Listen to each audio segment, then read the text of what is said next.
Bismillahirrahmanirrahim. Assalamualaikum warahmatullahi wabarakatuh. Alhamdulillahilladzi ba'atha fil ummiyina rasulan minhum yatlu alaihim ayatihi wa yuzakkihim wa yu'allimuhumul kitaba wal hikmah wa in kanu min qablu lafi dhalalin mubin. وأشهد أن لا إله إلا الله الملك الحق المبين وأشهد أن محمدا عبده ورسوله صادق الوعد الأمين والصلاة والسلام على أشرف الأنبياء والمرسلين وعلى آله وأصحابه أجمعين ومن تبعهم بإحسان إلى يوم الدين وبعد. Hadirin jamaah Masjid Agung Al-Ukhwah Bandung yang Allah muliakan, para pendengar Radio Tarbiyah Sunnah Bandung, juga Radio Roja di beberapa kota, dan radio-radio lain, pemirsa Roja TV, Persada TV, Niaga TV, Rabbani TV, dan beberapa TV lain, serta para netizen di mana saja Anda berada. Alhamdulillah kita kembali berjumpa melanjutkan kajian kitab Mukhtasar Ma'arijul Qabul. Kita sedang bahas jenis-jenis syirik kecil. Syirik kecil adalah syirik yang pelakunya tidak keluar dari Islam, tidak murtad, tetap muslim. Tapi muslim yang berdosa besar terancam dengan azab neraka bila tidak taubat. Pertama yang sudah kita bahas adalah riya. Itu syirik kecil, dosanya besar dan terancam dengan azab apapun jenis ibadahnya. Kalau riya niatnya terancam dengan azab, termasuk salat. Fawailul lil musallin alladzina hum an salatihim sahun alladzina hum yura'un. Orang yang salatnya riya, wail, celaka dia. Itu sudah kita terangkan di Jumat yang lalu. Kita teruskan. Bentuk syirik yang kedua, syirik kecil, adalah al-halaf bi ghairillah, bersumpah dengan menyebut nama selain Allah. Sebagaimana sabda Rasul sallallahu alaihi wasallam dalam hadis yang sahih, man kana halifan falyahlif billah aw liyasmut. Siapa orang yang ingin bersumpah, hendaklah dia bersumpah dengan menyebut nama Allah atau diam dengan mengatakan demi Allah. Ketika bersumpah dengan menyebut nama selain Allah, kata Nabi sallallahu alaihi wasallam, itu perbuatan syirik. Sebagaimana sabda beliau, man halafa bi ghairillah faqad asyraka. Siapa orang yang bersumpah dengan menyebut nama selain Allah, maka sungguh dia telah berbuat syirik. Mungkin timbul pertanyaan, kenapa bersumpah dengan menyebut nama selain Allah itu syirik? Dengan mengatakan demi Rasulullah, demi Jibril, demi Ka'bah, atau demi yang lainnya. Pokoknya menyebut selain Allah. Karena di dalam sumpah terkandung pengagungan. Pengagungan kepada siapa? kepada yang namanya disebut dalam sumpahnya. Kenapa bisa demikian?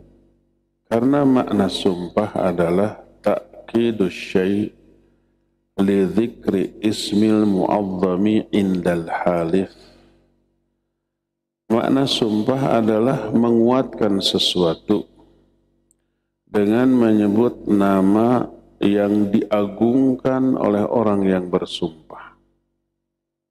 Satu-satunya yang harus diagungkan oleh seorang mukmin hanyalah Allah. Maka di dalam sumpah terkandung ibadah berupa pengagungan kepada Allah bila sumpahnya dengan menyebut nama Allah, dengan mengatakan demi Allah. Berarti mengagungkan Allah. Saking agungnya Allah, dan kita yakin tentang kebenaran pernyataan yang dikuatkan dengan sumpah kita, saking yakinnya sampai Allah yang kita agungkan dijadikan sebagai jaminan demi Allah. Saking yakinnya terhadap kebenaran apa yang kita ingin katakan. Demi Allah, Allah lah taruhan. Ini bukan main-main, karena Allah yang kita sebut itu sesuatu yang kita agungkan. Oleh karena itu, bila seorang menyebut di dalam sumpahnya nama selain Allah, atau nama Allah disandingkan dengan nama yang lain, berarti dia mengagungkan selain Allah seperti dia mengagungkan Allah. Betapa banyaknya orang yang kurang faham masalah tauhid ini sampai ada yang berani bersumpah demi Allah, demi Rasulullah. Dia mengagungkan Allah dan Rasulnya dengan pengagungan yang sama. Ini syirik. Makanya Nabi menyatakan, man halafa bi ghairillahi faqad asyraka. Siapa orang yang bersumpah dengan menyebut nama selain Allah, sungguh dia telah syirik, tapi ini masuk ke dalam syirik kecil. Apa kifarat orang yang bersumpah dengan menyebut nama selain Allah? Kifaratnya hanya mengatakan kalimat tauhid la ilaha illallah. Sebagaimana hadis sahihain riwayat Bukhari dan Muslim dari Abu Hurairah radhiyallahu anhu, berkata Nabi alaihi salatu wassalam, man halafa faqala fi halfihi billati wal uzza falyaqul la ilaha illallah. Siapa orang yang bersumpah lalu dia di dalam sumpahnya mengatakan demi Lata dan Uzza, hendaklah dia mengatakan la ilaha illallah. Dari sini kita mengetahui bahwa bersumpah dengan menyebut nama selain Allah masuk ke dalam jenis syirik kecil. Makanya dia tidak disuruh untuk mengucapkan 2 kalimat syahadat lagi, tapi sebagai kifarat hanya mengatakan la ilaha illallah. Oleh karena itu berkata Abdullah bin Mas'ud radhiyallahu an, li an ahlifa billahi fil kadhib ahabbu ilayya min an ahlifa bi ghairillahi ala sadiq. Kalau aku bersumpah dengan menyebut nama Allah untuk sebuah kebohongan, itu lebih aku sukai daripada bersumpah dengan menyebut nama selain Allah untuk sebuah kejujuran. Agak mikir sedikit, sekali lagi. Kalau aku bersumpah dengan menyebut nama Allah untuk sebuah kebohongan, umpamanya kamu nggak punya uang nggak? Enggak, padahal punya. Masa demi Allah saya tidak punya? Bohong tidak? Bohong. Dosa tidak? dosa. Dosa apa? Maksiat. Tapi sumpahnya benar, menyebut nama Allah demi Allah. Itu dosa maksiat karena berdustanya. Dua dosanya. Pertama berdusta, kedua menguatkan dustanya dengan sumpah. Tapi kalau bersumpah umpamanya kamu punya uang, punya dong. Ini jujur. Masa? Demi langit dan bumi. Maka ini syirik. Dosanya lebih besar daripada yang pertama. Dua-duanya salah, dua-duanya dosa. Tapi dosa maksiat lebih enteng. Lebih ringan daripada dosa syirik, walaupun syirik kecil.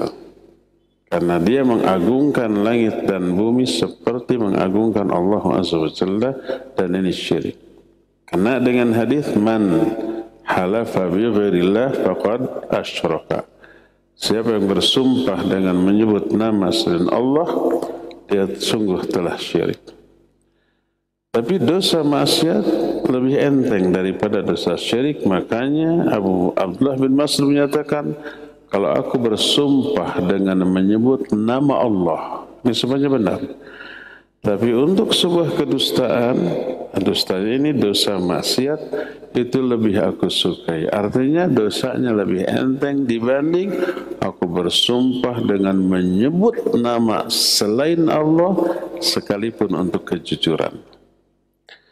Walhasil bersumpah dengan menyebut nama selain Allah adalah perbuatan yang sangat terlarang.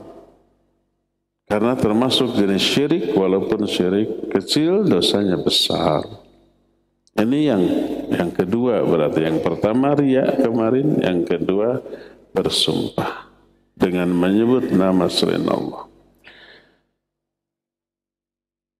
Termasuk sama dengan bersumpah dengan menyebut nama selain Allah adalah ini sering diabaikan.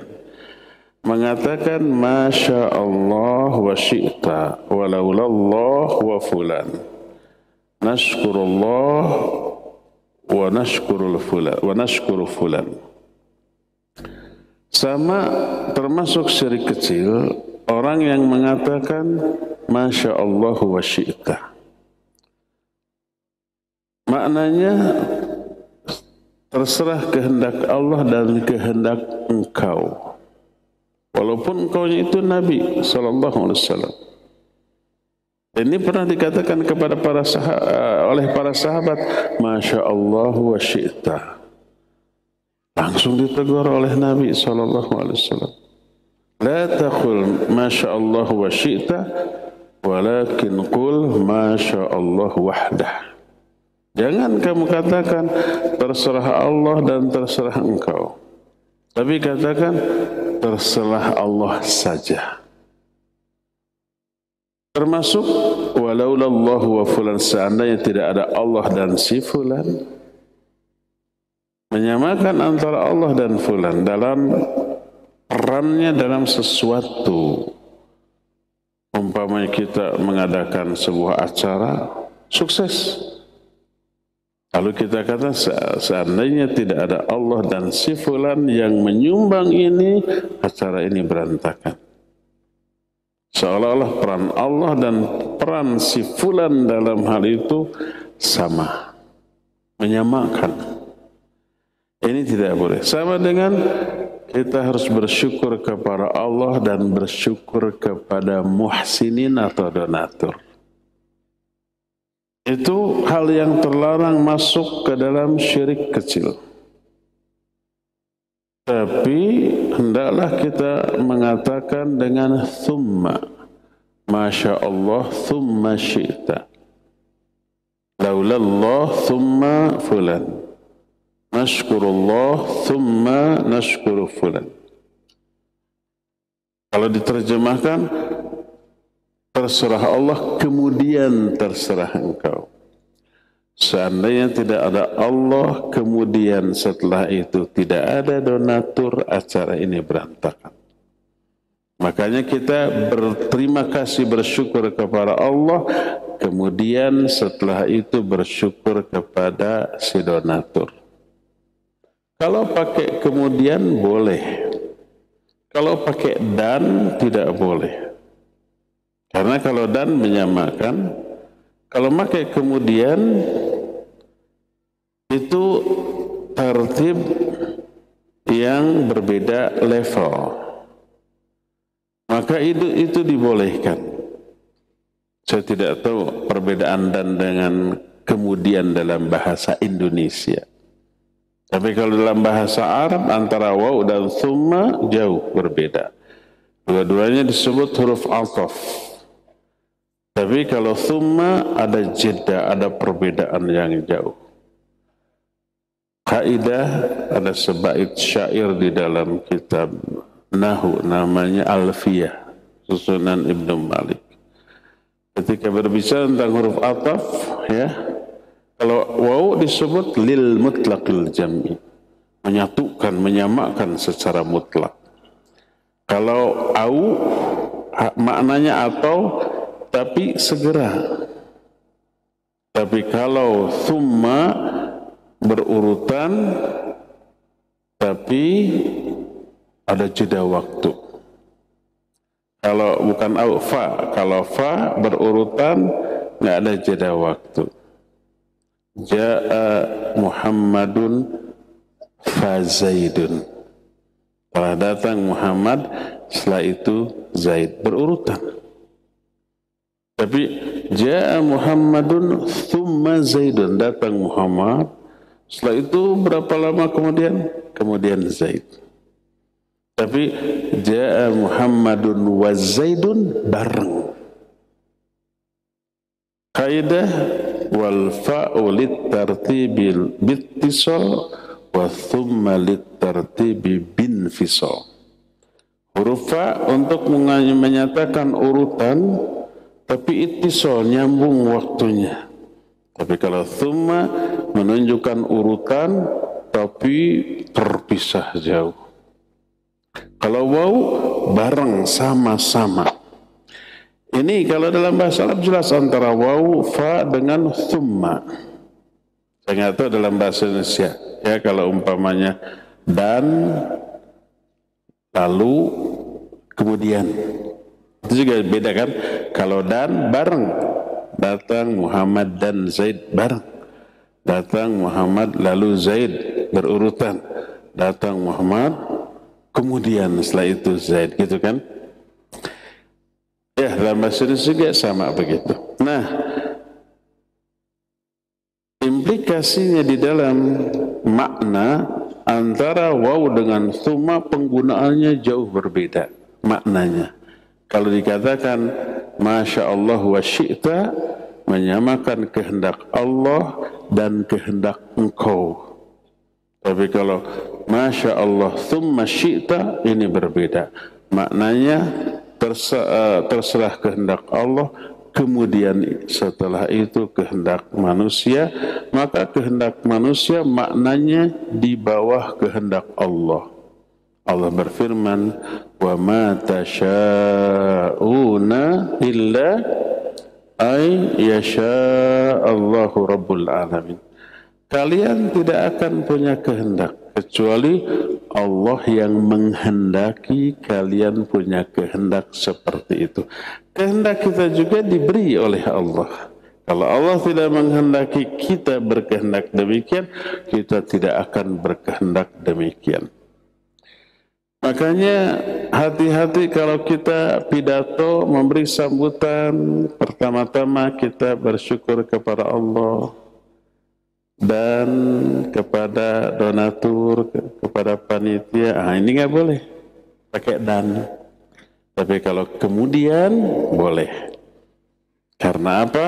Karena terima kasih kita kepada orang itu di bawah level terima kasih kita kepada Allah Azza wa Jalla. Jadi itulah jenis syirik yang ketiga, syirik kecil, mengatakan menyamakan antara Allah dengan makhluk dalam hal-hal tadi, dalam hal kehendak dengan mengatakan Masya Allah wa syi'ta, dengan mengatakan laulallahu wa fulan, seandainya tidak Allah, ada Allah dan donatur, acara ini berantakan. Itu tidak boleh, termasuk syirik kecil. Keempat, di antara jenis syirik kecil adalah ruqyah dan jimat. Umumnya ruqyah dan jimat termasuk ke dalam kategori syirik kecil. Akan tetapi bila pelakunya meyakini 100% bahwa ruqyah itu, jimat itu, itulah yang murni memberikan manfaat ataupun madarat, bisa termasuk ke dalam syirik besar. Waliyadzubillah. Kenapa? Karena saat itu dia bertawakal kepada benda mati lagi. Jimat kan semuanya benda mati ya. Ada yang berupa batu ali, ada yang berupa senjata pisau, keris, pedang, ada yang berupa tulisan di kertas, digulung-gulung pakai bunga, pakai minyak kasturi, disimpan di sabuk. 100% meyakini itu. Iktimad, tawakal, itu bisa syirik besar. Adapun kalau umpamanya tidak 100%, maka itu termasuk ke dalam kategori syirik kecil. Apa sajakah itu? Pertama adalah at-ta'aliq. Makna at-ta'aliq adalah jimat-jimat yang digantung. Kadang digantung di leher, dikalungkan gitu ya. Apapun bentuknya, nanti akan kita rinci. Kadang digantungkan di pintu, di setiap pintu rumah, pintu kamar, pintu jendela, dengan keyakinan bisa menolak bala. Kadang di binatang, kadang di kendaraan, motor, sepeda, mobil. Itu namanya ta'aliq. Dan orang yang menggantungkannya, orang itu sudah terjerumus ke dalam perbuatan syirik. Siapa yang mengatakan? Nabi SAW. Jangan sampai ada komentar, Ustaz ini sedikit-sedikit syirik, sedikit-sedikit syirik. Memang yang syirik sedikit, yang tauhidnya lebih banyak. Kalau orang ditanya, apa hukumnya babi? Haram. Darah? Haram. Bangkai? Haram. Oh, semua aja haram. Lalu makan apa kita? Kalau yang haram hanya beberapa, cuma semuanya disebut. Dia tidak bertanya gimana ayam, gimana sapi, gimana kambing, gimana burung, gimana ikan. Itu yang halal enggak ditanya. Yang ditanyanya yang haram-haram. Ya kita jawab haram, lalu mengatakan haram aja semua. Dikit-dikit haram, dikit-dikit haram. Orang yang halalnya lebih banyak. Yang mengatakan jimat itu syirik adalah Nabi SAW. Hadisnya sahih, Nabi menyatakan man 'allaqa tamimatan faqad asyraka. Siapa yang menggantungkan tamimah, jimat, dia sudah syirik. Hadis ini sahih, sebagaimana dijelaskan dalam kitab Sahih Al-Jami' As-Shaghir.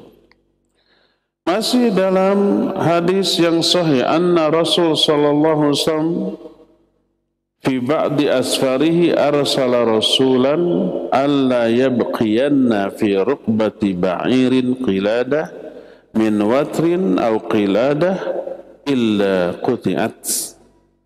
Nabi SAW dalam sebagian safarnya mengutus utusan, lalu diberi amanah, diberi nasihat. Apa amanah nasihatnya? Janganlah dibiarkan kalau ada di leher unta watrin au qiladah, sesuatu yang dikalungkan, benang atau apapun, dengan keyakinan apa yang dikalungkannya itu bisa menolak penyakit bagi unta ini, jangan dibiarkan kecuali diputus, dibuang. Nah, itu termasuk jimat-jimat yang digantungkan. Di antara bentuk-bentuk jimat yang dikalungkan atau yang disebut dengan ta'aliq adalah pertama, al-wadi'ah. Apa itu al-wadi'ah? Wahia syai'un abyad yujlabu minal bahr yu'allaku fi huluqis sibyan wa ghairihim riraddil ain. Al-wadi'ah itu sesuatu yang warnanya putih diambil dari laut, kerang seperti itu ya, atau apalagi yang sejenis kerang-kerangan yang digantungkan di leher anak kecil atau yang lainnya dengan keyakinan bisa menolak penyakit ain atau penyakit lainnya. Itu termasuk dianggap jimat dan masuk ke dalam kategori syirik kecil. Kedua, nab. Nab itu taring yang biasanya diambil dari taring binatang buas. Mungkin beruang, mungkin serigala, mungkin buaya, mungkin harimau. Diambil giginya, dibolongin, diikat dengan tali lalu dikalungkan di leher. Dan diyakini itu juga bisa menolak madarat. Ini termasuk jimat. Yang ketiga, halaqah. Halaqah juga sama. Jadi sebuah lingkaran yang dilingkarkan di leher dan dianggap bisa menolak penyakit apapun, termasuk a'yunud dhi'ab, mata serigala. Mata serigala diambil, diikat, kemudian dikalungkan di leher anak kecil atau yang lainnya, dan dianggap pengusir jin. Jin, setan, gandarwo, kuntilanak, tuyul, yang sejenis itu lari, menghindar. Karena mereka yang bikin, karena mereka yang menganjurkan. Ada lagi al-khuyat dari benang yang kemudian dikalungkan di atas, di leher orang yang sedang terkena penyakit demam, meriang. Maka diyakini itu bisa mengobati. Demikian juga bentuk-bentuk yang lainnya yang semuanya itu adalah jimat yang dikalungkan yang terbuat dari beberapa bahan yang berbeda. Ada yang dari laut, ada yang gigi binatang, ada yang kuku binatang, buas, ada yang hanya berupa benang saja yang dililitkan, ada yang berupa bumbu-bumbu dapur, semacam kunyit, semacam jahe, kemudian dililitkan, dan yang sejenisnya. Berbeda kalau ramuan bumbu itu direkuh kemudian dibalurkan, itu mah ada penjelasan ilmiahnya ya, ada efek. Ini mah nggak cuma digantungkan saja. Nah, semuanya itu merupakan perbuatan syirik kecil. Dan itu bertolak belakang dengan tauhid. Ada bagaimana kalau jimat itu berupa tulisan ayat Al-Quran. Ditulis umpamanya di atas sebuah kertas, lalu digulung-gulung, dilipat secara rapih, kadang dipakai bunga atau dipakai minyak wangi tertentu. Lalu disimpan, baik di sabuk, di dompet, kadang dikalungkan. Apakah hal itu termasuk jimat yang terlarang? Berkata muallif rahimahullah ketika menjelaskan tamaim atau tamimah yang terbuat dari ayat. Beliau menyatakan, tamimah hiya syai'un yu'alliqunahu 'alal awlad lidaf'il 'ain wa hukmuha ka hukmi ta'aniq sawa'un kanat kitabah aw ghairi kitabah illa idza kanat kitabatuhu min khalisil wahyain fa ba'du salaf ajazaha wa ba'du karihaha wa mana'aha wal ahwat al bu'du an dzalik. Tamimah atau yang bisa kita kenal dengan sebutan jimat, sesuatu yang dikalungkan di leher anak-anak atau binatang untuk menolak penyakit. Hukumnya sama dengan jimat tadi, baik yang ditulis atau yang tidak ditulis. Kecuali apabila tulisan ini murni dari dua wahyu. Mungkin Quran, mungkin hadis. Hadisnya sahih. Atau ayat Quran yang dituliskan. Sebagian ulama salaf ada yang membolehkannya. Sebagian lagi ada yang memakruhkannya dan sebagian lagi ada yang mengharamkannya. Ikhtilaf. Tapi yang paling hati-hati, paling selamat adalah menjauhi hal tersebut. Karena apa? Karena dikhawatirkan ta'ammud atau penyandaran kita kepada bendanya. Bukan kepada Allah subhanahu wa ta'ala. Inilah beberapa jenis jimat dan termasuk kepada jenis syirik kecil. Kedua, ada lagi ruqyah, jampe-jampe atau mantra. Ini juga termasuk syirik, walaupun ada yang dikecualikan. Sebagaimana sabda Nabi SAW, inna ruqa wa tamaim wa tiwalah syirkun. Sesungguhnya ruqyah, ruqyah itu mantra, jampe, atau jimat, atau tiwalah. Tiwalah itu pelet, asihan, susuk yang dipasang. Biasanya susuknya dalam bentuk emas, bukan susuk penggorengan. Adapun kalau mantranya tidak mengandung unsur syirik, beberapa sunnah membolehkannya. Beberapa hadis yang sahih tentang hal itu membolehkan. Dengan 3 syarat. Kalau 3 syarat ini terpenuhi, boleh melakukan ruqyah. Apa saja ketiga syarat itu? Yang pertama, an takuna minal kitabi was sunnah. Kalau jampe-jampenya itu, mantra itu diambil dari Quran dan sunnah. Ayat Al-Quran, ayat yang mana? Yang mana semua ayat Al-Quran itu ruqyah. Mau Al-Fatihah silakan.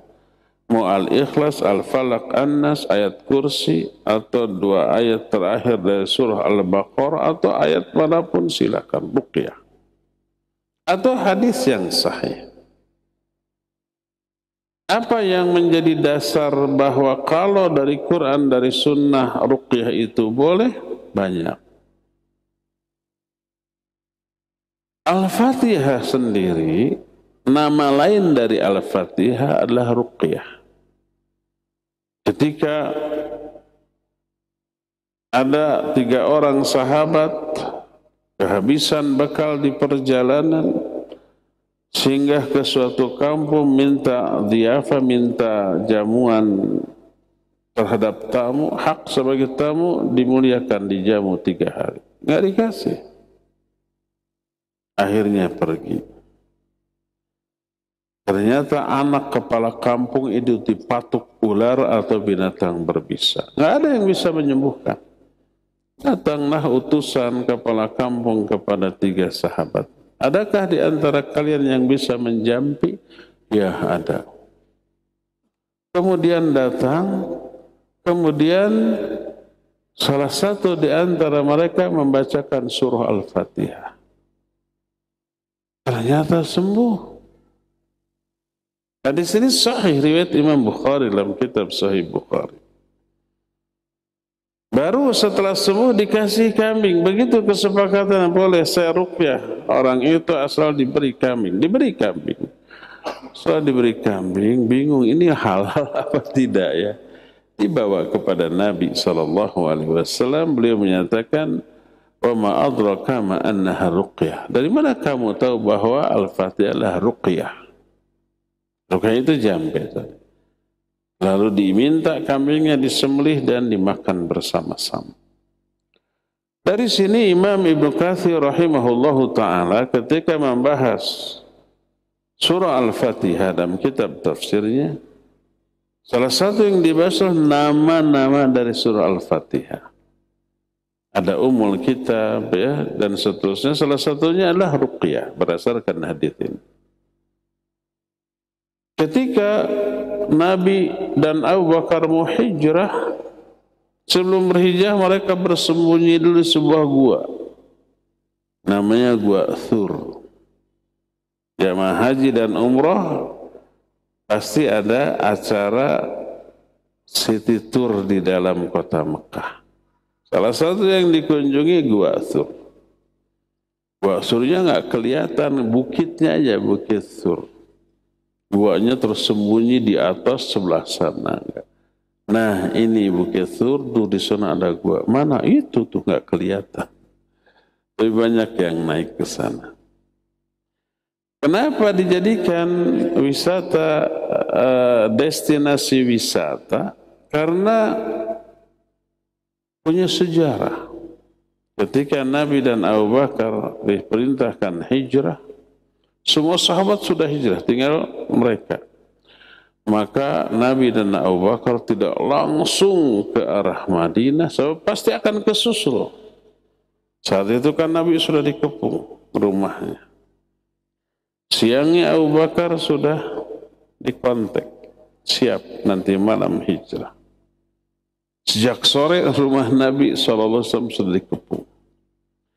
Oleh siapa? Oleh para pemuda wakil masing-masing kabilah di Mekah untuk dibunuh.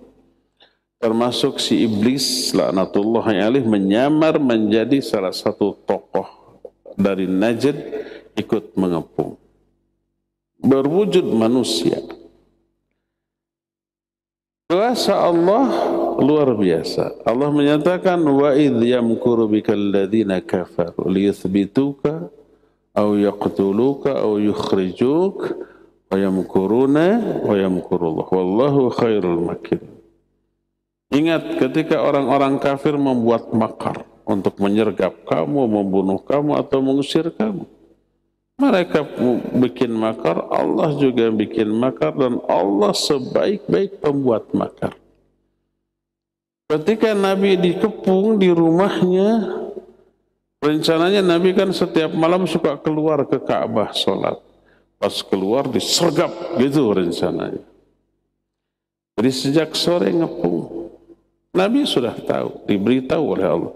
Dipanggil Ali untuk tinggal di rumah Nabi dan tidur di sana. Kuasa Allah itu para pemuda besi iblis ditidurkan. Tidur lelap, teringat di bumi alam. Nabi SAW keluar melewati mereka. Kalau kita mah ya, keketayapan. Apa keketayapan itu? Mengendap-endap, takut bangun. Satu bangun, semua bangun bisa diserbu Nabi SAW. Tapi beliau memang enggak, meraup pasir, ditabur-taburkan tuh. Lalu berlalu terus ke rumah Abu Bakar As-Siddiq radhiyallahu anhu. Abu Bakar sudah siap, lalu begitu Nabi datang langsung berangkat, tapi Nabi langsung tidak langsung ke arah Madinah, ke arah yang bertolak belakang dengan Madinah. Langsung ke Bukit Thur. Di sana ada gua. Gua itu masih perawan. Belum ada yang sempat memasukinya.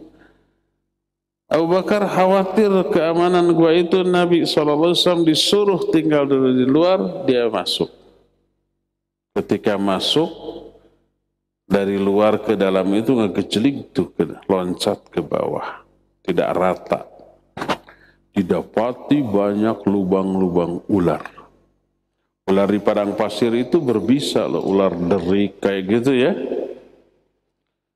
Beliau mencopot bajunya, disobek-sobek, disumpal itu semua lubang ular biar nggak keluar. Semuanya tertutup kecuali satu, nggak tertutup, habis. Apa yang terjadi? Ditutup yang satu itu oleh kaki Abu Bakar. Lalu dipanggil Nabi SAW, clear, aman, silakan masuk. Masuk, lalu Nabi SAW dipersilakan berbaring di pangkuan Abu Bakar. Dalam keadaan satu kaki Abu Bakar menutupi lubang ular. Nampaknya si ular yang di dalam nggak suka tuh, engap merenya. Lubang keluarnya itu ditutup, gawok tadi pacok. Di apa dipasok teh di apa? Dipatuk. Dipatuk apa digigit? Dipatuk sambil digigit dan menyuntikkan ularnya. Ular derik loh berbisa. Sakitnya enggak ketulungan, tapi khawatir Nabi bangun, Abu Bakar sampai tipe-perket, tipe-bergig, nahan sakit, tidak ngerejet. Dia berteriak, tahan, sampai air matanya keluar. Lalu menetes ke wajah Nabi SAW yang mulia. Bangun. Masya'nuka ya Abu Bakar, ada apa denganmu wahai Abu Bakar? Dia jawab, inni ludightu, aku disengat, aku dipatuk. Dilihat sudah bengkak. Maka oleh Nabi SAW dijampe-jampe, diruqyah, diludahi, ludah yang sudah dipakai berdoa itu diludahkan, seketika hilang sakitnya, hilang bengkaknya. Racunnya jadi tawar. Seketika. Yang ini kata Syekh Al-Utsaimin rahimahullah, ruqyah syar'iyah lebih mujarrab, lebih ampuh dari obat apapun di alam jagat raya ini. Kalau zaman sekarang orang dipatuk, bagaimana cara pengobatannya? Mungkin disuntik serum ya, anti bisa. Apakah cespleng, tokcer, begitu disuntik langsung sembuh? Enggak. Sekarang disuntik, belum bereaksi. Mungkin malam itu menggigil dulu, pingsan dulu, panas tiris dulu, biru dulu gitu ya. Baru besoknya ada reaksi. Itu pun tidak langsung sembuh. Mungkin berhari-hari. Ini di alam modern sekarang. Tapi di zaman itu nggak ada pengobatan modern seperti sekarang, hanya dengan ruqyah dan ludah yang penuh barokah seketika hilang. Bagaimana dengan orang kafir tadi yang tidur? Itu panjang, nggak akan diceritakan, enggak. Bukan itu materi sekarang. Materi sekarang adalah tentang ruqyah syar'iyah. Jadi beberapa hadis yang sahih menjelaskan bahwa ruqyah syar'iyah selama diambil dari kitab dan sunnah boleh. Dalam kitab Sahih Muslim, Nabi SAW berkata kepada keluarga Amr bin Hazm Ketika mereka bertanya, "Ya Rasulullah, innaha kanat indana ruqyah nuraqi biha minal aqrab fa innaka nahaita minal ruqa." Wahai Rasulullah, dulu sebelum Islam datang, waktu zaman jahiliyah, kami punya ruqyah yang suka kami bacakan dari aqrab. Aqrab itu sengatan apa yang nyengat gitu teh, kayak kepiting teh, kalajengking, aqrab. Aqrab kan berbisa ya. Kalau ada yang dicapit, bukan dipatuk ya, bukan digigit juga. Kalajengking gigitannya nggak bahaya. Apanya yang bahaya?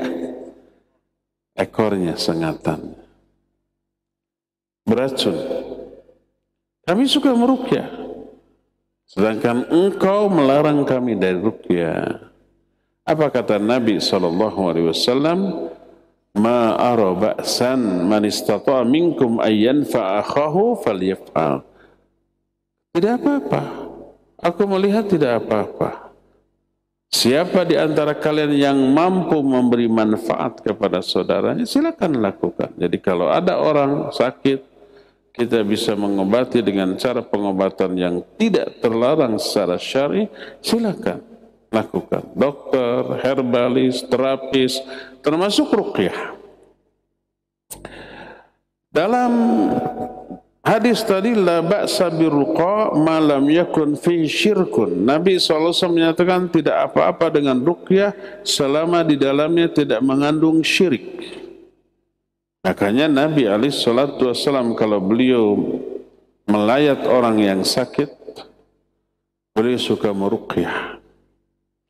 Dan banyak doa yang diajarkan oleh Nabi SAW ketika meruqyah. Termasuk ruqyah diri sendiri. Kalau kita umpamanya ada rasa keluhan sakit, maka simpan telapak tangan kita di sumber rasa sakit, lalu baca Allahumma rabban nas mudhibal ba's ishfi anta syafi la shifa illa shifa'uk shifaan la yuwadiru saqama. Hadis itu sahih, diriwayatkan Imam Bukhari dan yang lain-lainnya.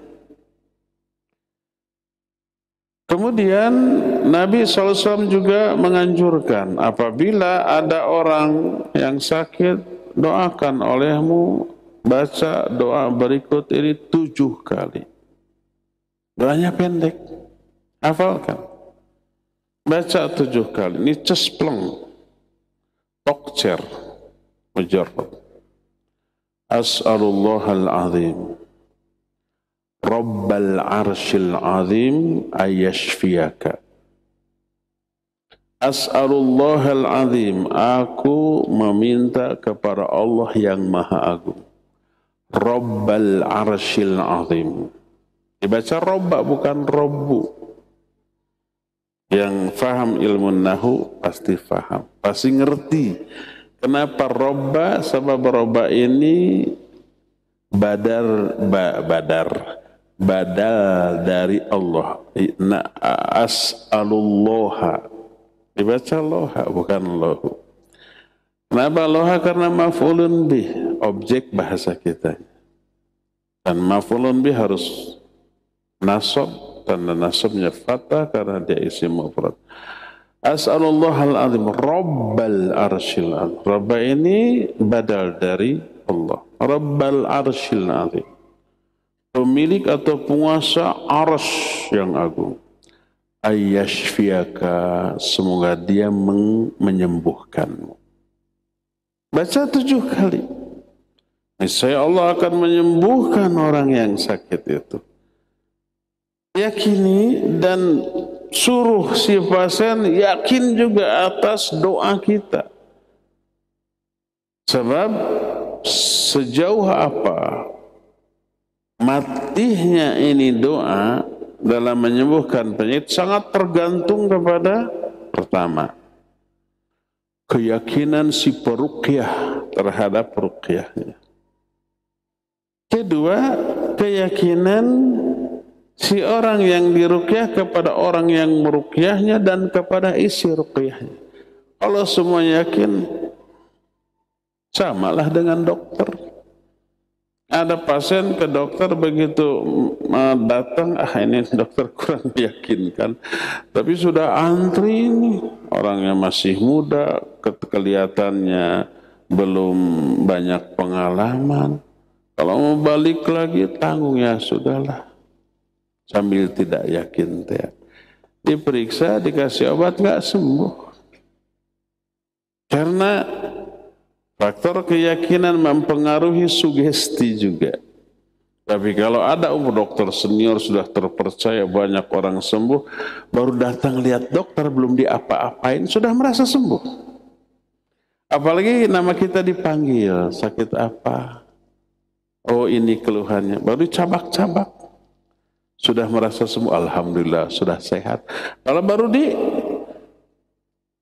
diraba-raba, paling pakai stetoskop, didengar gitu ya, kadang-kadang dipukul-pukul gitu. Sudah merasa diobati, padahal itu bukan pengobatan kan, hanya didiagnosa kondisi pasien kayak apa, belum diobati. Ini kalau begitu nih aja kasih obat, belum diobati, obatnya kan belum diminum, tapi sudah merasa sembuh, alhamdulillah, jag-jag sehat. Padahal belum diobati, hanya baru dikasih obat, atau kadang obatnya tidak dikasih karena nggak ada, dikasih resep aja nih. Leos, nanti dulu bayar. Oh iya, kata dokter, habiskan. Minggu depan kesini lagi, saya kasih lagi obat yang pahit lagi, saya minta lagi duit. Datang nggak? Datang lagi, nurut, siap dok, terima kasih gitu kan. Karena kepercayaan yang tinggi, belum diobati aja sudah merasa sembuh. Faktor sugesti. Sugesti dalam pengobatan luar biasa. Jadi kalau si pasien percaya, orang yang ngeruqyahnya juga yakin, maka akan mujarrab. Tapi kalau yang meruqyah, ini asal-asalan aja, saya yakin nggak akan ngaruh, tapi pura-pura sajalah, gitu ya. Kalau ruqyahnya benar, hadisnya sahih. Tapi si peruqyahnya aja nggak yakin, si ininya juga nggak yakin. Saya mah nggak yakin, tapi lah bisa menyinggung kan masina di ruqyah, maka nggak akan sembuh. Jadi kalau kita meruqyah, yakinlah dan tanamkan keyakinan itu kepada si pasien dan lihat akibatnya. Insya Allah Allah akan sembuhkan.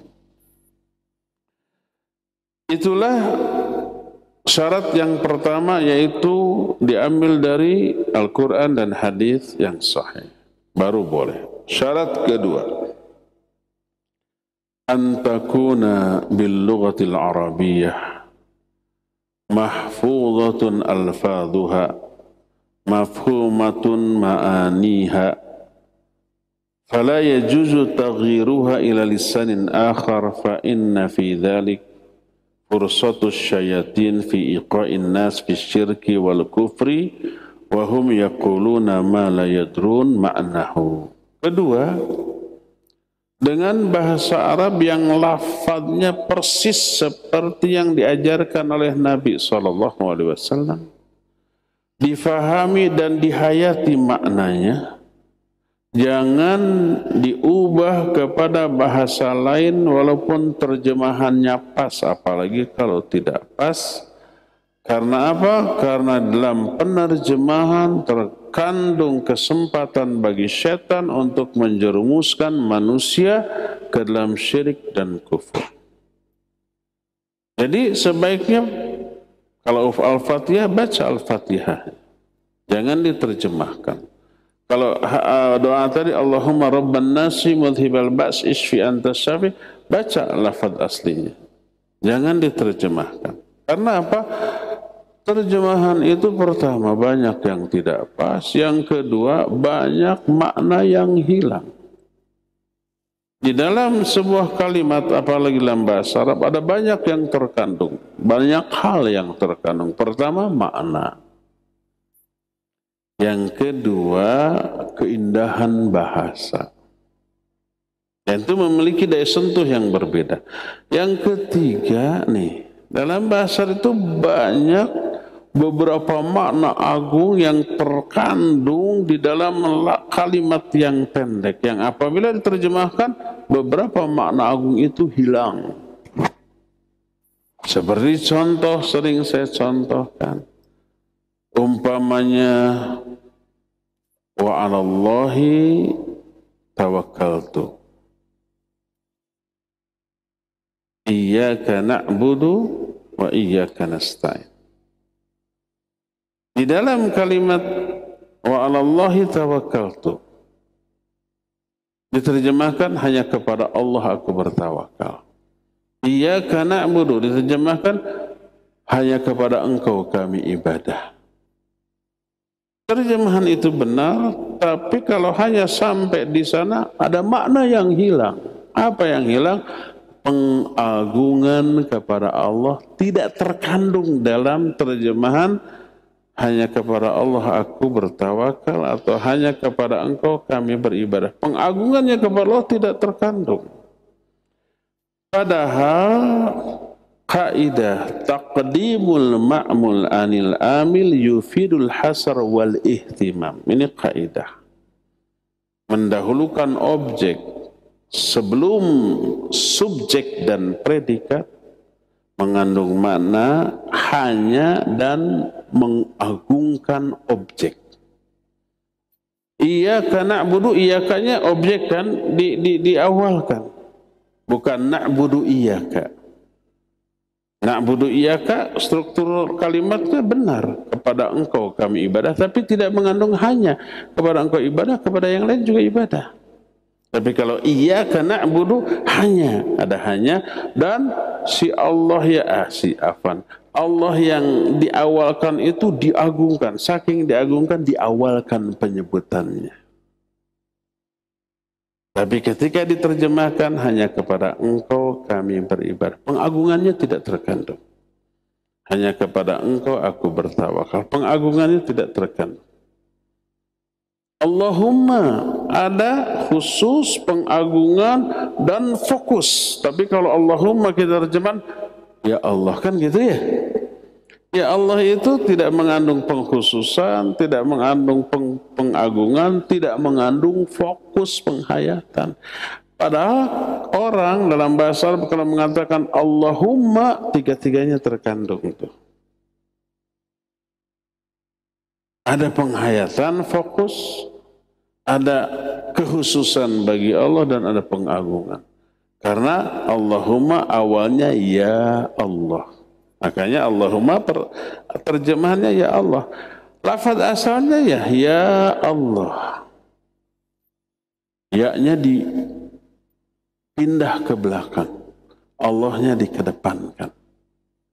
Kenapa dikedepankan? Pertama tadi, mendahulukan objek bermakna khusus kepada Allah. Ada pengkhususan. Kedua, Allahnya itu diagungkan, saking diagungkan diawalkan.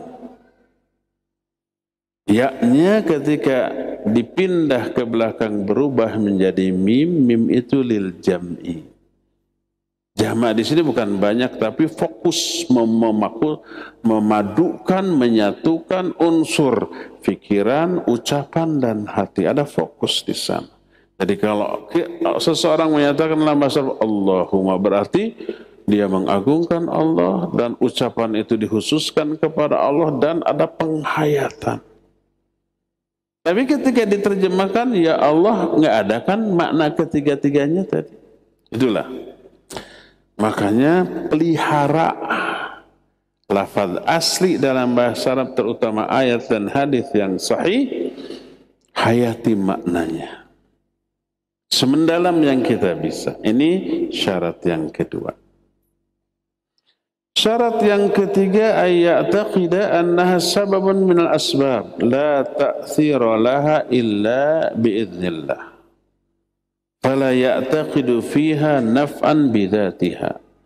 Syarat ketiga, orang yang meruqyah dan yang diruqyah itu harus meyakini bahwa ruqyah ini sekedar salah satu sebab. Tidak akan pengaruh manfaat apa-apa tanpa izin Allah. Allah yang menyembuhkan. Tidak boleh diyakini ruqyah inilah yang menyembuhkan. Nggak boleh. Ini hanya wasilah yang Allah syariatkan. Untuk kesembuhan, ketika Allah memberi penyakit, untuk memperoleh kesembuhan, Allah syaratkan ikhtiar. Apa ikhtiarnya? Bisa berobat dengan cara syar'i, ruqyah. Bisa berobat dengan cara hissi. Hissi itu yang rasional, yang logis, yang empiris, yang realistis, yang ada hubungan sebab akibat antara obat, cara pengobatan dan penyakit. Seperti ke dokter, ada alasan logisnya obat yang diberikan oleh dokter dengan penyakit, ada alasan logisnya, rasional, masuk akal dan realistis, banyak yang sembuh dan ada penjelasan ilmiahnya. Walaupun nggak ada contoh di zaman Nabi SAW. Suntikan ada di zaman Nabi, nggak ada. Beda. Enggak, itu urusan dunia. Boleh nggak? Boleh kalau ada hubungan sebab akibat. Yang tidak boleh adalah pengobatan. Tidak ada contoh dari Nabi SAW. Tidak rasional, tidak logis. Tidak ada penjelasan ilmiahnya, nggak ada hubungan sebab akibat antara obat, cara pengobatan dan penyakit. Seperti memindahkan penyakit disedot pakai tenaga apa gitu, dipindah ke kambing, dipindah ke kelapa, dipindah ke labu. Masuk akal nggak? Nggak masuk akal. Horeng si mana horeng, selidik punya selidik, itu sekedar trik. Begitu si pakunya, si kelapanya dibelah, benar ada paku, ada telur busuk, gitu ya. Ada penjelasan ilmiahnya? Ada. Ternyata itu di sininya dibolongin dulu, masukin dulu, tutup lagi. Nggak ketahuan. Kan ada yang ngebongkar gitu ya. Bohong. Itulah 3 penyebab atau 3 syarat dibolehkannya ruqyah. Pertama, ambil dari Quran dan Sunnah. Kedua, pertahankan lafaz asli, pahami maknanya. Ketiga, yakini ini sekedar salah satu sebab. Wasilah yang Allah perintahkan, adapun penyembuh utama hanyalah Allah. Makanya di doa tadi dikatakan anta syafi, la shifa illa shifa'u. Engkau maha penyembuh. Tidak ada kesembuhan kecuali kesembuhan dari engkau. Allah yang beri penyakit, Allah yang memberikan kesembuhan dari penyakit itu. Ya cukup ya, sampai di sini saja. Insya Allah kelanjutan penjelasan dari kitab ini akan kita teruskan di masa yang akan datang, di hari Jumat yang akan datang. Subhanakallahum bihamdik, asyhadu an la ilaha illa anta, astaghfiruka wa atubu ilaik, walhamdulillahi rabbil alamin. Wassalamualaikum warahmatullahi wabarakatuh.